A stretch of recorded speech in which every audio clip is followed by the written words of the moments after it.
you continue to suffer the consequences because see, here's the thing: it's one thing to have consequences for the first sin, right, which is the act that you did, mm-hmm. but then to continue to have other consequences for your second sin, which is the pride of not being willing to confess. Right. Which is crazy. It just compounds, multiplies. Saul was wrong. Yeah.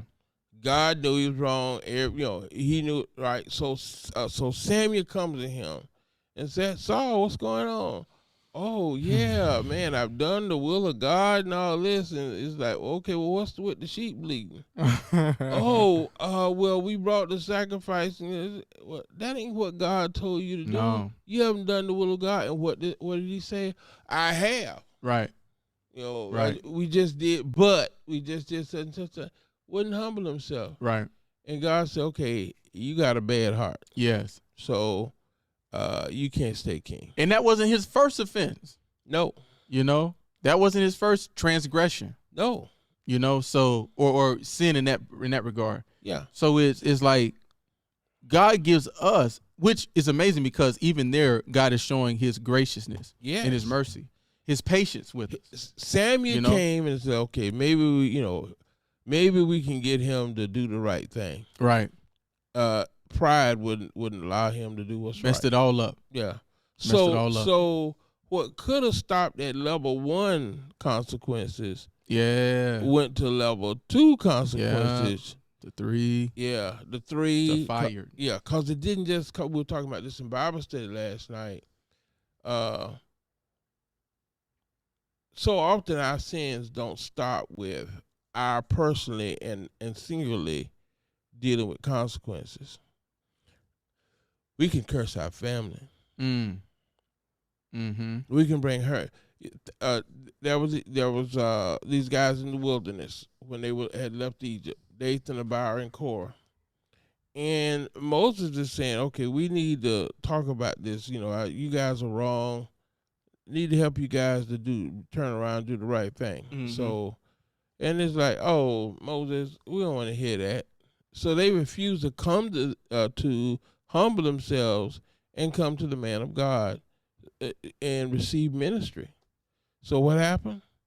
The man of God said, okay, everybody, get your stuff and get as far away from Dathan, Abiram, and Korah. Get as far away from these guys and their families, their livestock, their tent, get away from them.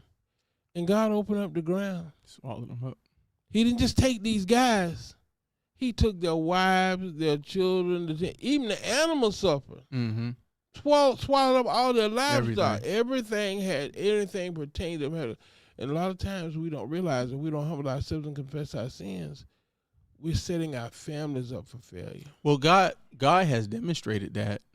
God's been consistent on that throughout all of history. Mm-hmm. If you think about even like a Noah, for example, the Bible say about Noah, what stood out about Noah was that it wasn't that only he was blameless, but it says he was blameless in all of his generations. Mm-hmm. So it's like God is always paying attention, not just to, what you do, but how is it that you're leading your family to do? Well, what are you teaching your kids? Last week I just said and marveled at Noah. So often we only look at one side of the coin. Right. Oh, Noah was so obedient to God. He did all that hard work, chopping those trees, cutting, getting all those animals. He spent all those years building that ark. He took all the ridicule. He was so obedient.